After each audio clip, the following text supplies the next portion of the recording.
In this video, I'll be showing you how to install the Sora AI app on your iPhone. It's a very simple method, so if you find this video helpful, be sure to drop a like and subscribe. Now, the easiest thing to do is go over to your app store, then go to the search bar on the bottom, and then just type in Sora AI like so, and then just go ahead and look for it. And if it doesn't come as like the first option, that means it's not going to be available to be seen on your app store. So what you want to do is go to your browser of choice and type in Sora Open AI. So I just use Chrome.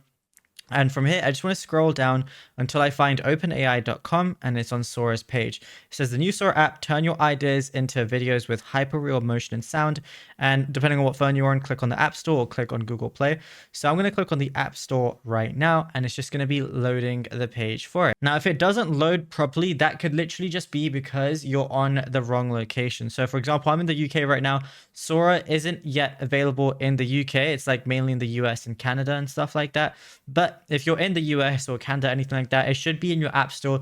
Then you can just go and download it for completely free, and you can just use it alongside your ChatGPT subscription. And it's as simple as that. Now, if you found this video helpful, be sure to drop a like and subscribe, and also check out our other videos that we've been posting on the channel.